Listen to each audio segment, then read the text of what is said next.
Hi ಸ್ನೇಹಿತರೆ, welcome to my channel. ಹೇಗಿದ್ದೀರಾ ಎಲ್ಲರೂ? ಇವತ್ತಿನ ವ್ಲಾಗ್ ಬಂದು ಮಕ್ಕಳು ಅಂದರೆ ಚಿಕ್ಕ ಮಕ್ಕಳಿಗೆ ಜ್ವರ ಎಲ್ಲ ಬಂದಾಗ ಯಾವ ರೀತಿಯಲ್ಲಿ ನಾವು ಎಚ್ಚರಿಕೆಯಲ್ಲಿರಬೇಕು, ಅಂದರೆ ನೆಗ್ಲೆಕ್ಟ್ ಮಾಡಬಾರ್ದು ಮಕ್ಕಳಿಗೆಲ್ಲ ಜ್ವರ ಅಂತ ಹೇಳಿದರೆ.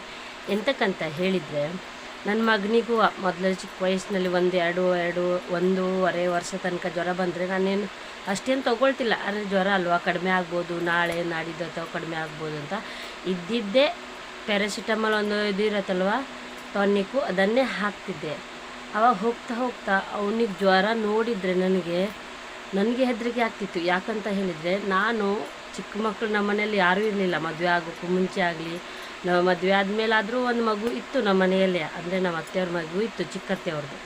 ಆದರೆ ಅವ್ರದ್ದು ಆ ಪ್ರಾಬ್ಲಮ್ ಇರಲಿಲ್ಲ. ಆದರೆ ನನ್ನ ಮಗನಿಗೆ ಆಗ್ತಿರೋದನ್ನು ನೋಡಿದರೆ ನನಗೆ ಆ ಟೈಮಲ್ಲಿ ಯಾವ ರೀತಿ ಆಯಿತು ಅಂತ ಹೇಳಿದರೆ ಹೇಳೋಕ್ಕೆ ಆಗದಿರುವಷ್ಟು. ಒಂದೇ ಸತಿ ನಾವು ಧೈರ್ಯ, ನಮ್ಮ ಮನೆಯಲ್ಲೇ ನಾನು, ನಮ್ಮ ಮಾವ, ನಮ್ಮ ಚಿಕ್ಕತ್ತೆ ಮಾವ ಕೆಲಸಕ್ಕೆ ಹೋಗ್ತಿದ್ರು, ನಮ್ಮ ಮನೆಯವರು ಕೂಡ ಕೆಲಸಕ್ಕೆ ಹೋಗ್ತಿದ್ರು. ಆವಾಗ ನಮ್ಮಿಬ್ಬರು ಮಕ್ಕಳು, ನಂದು ಮತ್ತು ಚಿಕ್ಕತ್ತೆಯವ್ರ ಮಗ ಮೈದ್ನ, ಅಂದರೆ ನಂಗೆ ಮೈದ್ನ ತಾಗಬೇಕು, ಅವ್ನು ಚಿಕ್ಕ ಮೈದ್ನ ಅವನು. ಮೊದಲೆಲ್ಲ ನಂಗೆ ಜ್ವರದ ಬಗ್ಗೆ ಏನೋ ಅಷ್ಟೇನು ಮಾಹಿತಿ ಏನೂ ಇರಲಿಲ್ಲ.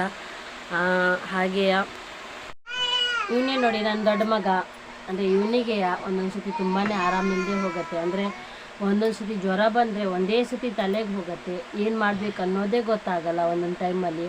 ಅಂದರೆ ಒಳಗಡೆ ಇರೋ ಜ್ವರ ಗೊತ್ತೇ ಆಗೋದಿಲ್ಲ. ಆ ರೀತಿಯಲ್ಲಿ ಅವನಿಗೆ ಜ್ವರ ಬರ್ತಿತ್ತು ಮೊದಲು. ಅಂದರೆ ಒಂದು ದಿವಸ ಯುಗಾದಿ ಅಮಾವಾಸ್ಯೆ ಆ ಟೈಮಲ್ಲಿ ನಾವು ಒಂದು ಕಡೆ ನಮ್ಮ ನನ್ನ ಅತ್ತೆಯವರ ಪುಣ್ಯತಿಥಿ, ಅಂದರೆ 1ನೇ ವರ್ಷದ್ದು ತಿಥಿ ಇತ್ತು ಆ ಟೈಮಲ್ಲಿ. ಅಂದರೆ ಅಮಾವಾಸ್ಯೆ ಮುಂಚೆ, ನಾಳೆ ಅಮಾವಾಸ್ಯೆ ಅಂದರೆ ಅಮಾವಾಸ್ಯೆಗೆ ಒಂದು 4 ದಿನ ಇದೆಯೋ ಯುಗಾದಿ ಅಮಾವಾಸ್ಯೆಗೆ. ಯುಗಾದಿಗೆ 4 ದಿವಸ ಇತ್ತು ಯುಗಾದಿಗಿನ್ನು. ಆ ಟೈಮಲ್ಲಿ ನನ್ನ ಮಗನಿಗೆ ದೊಡ್ಡ ಮಗನಿಗೆ ಒಂದೇ ಸತಿ, ಅಂದರೆ ಸ್ವಲ್ಪ ಚಿಕ್ಕ ಮಗ ಇದ್ದ, ಅವನು 2 ವರ್ಷ ಇತ್ತು ಅವನಿಗೆ ಆ ಟೈಮಲ್ಲಿ. ಆವಾಗ ಸಣ್ಣದಾಗಿ ಒಂದು ಜ್ವರ ಬಂದಿತ್ತು. ಅವನಿಗೆ ಯಾವಾಗ ಬಂದಿತ್ತು ಅಂತಲೇ ಗೊತ್ತಾಗಲಿಲ್ಲ ಜ್ವರ.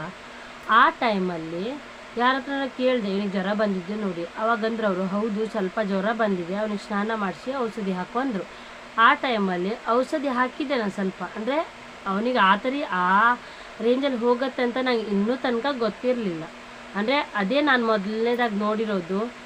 ಆವಾಗ ಜ್ವರ ಹಾಕ್ಬೇಕಂತ ಅವನಿಗೆ ಸಂಡಸಾಗತ್ತೆ ಅಂತ ಅವನು ನನ್ನ ಹತ್ರ ಹೇಳ್ದ, ಅಮ್ಮ ನಂಗೆ ಸಂಡಸಾಗತ್ತೆ, ನಾನು ಸಂಡಸಿಗೆ ಹೋಗಿ ಕೂತ್ಕೊಳ್ತೀನಿ ಅಂದ.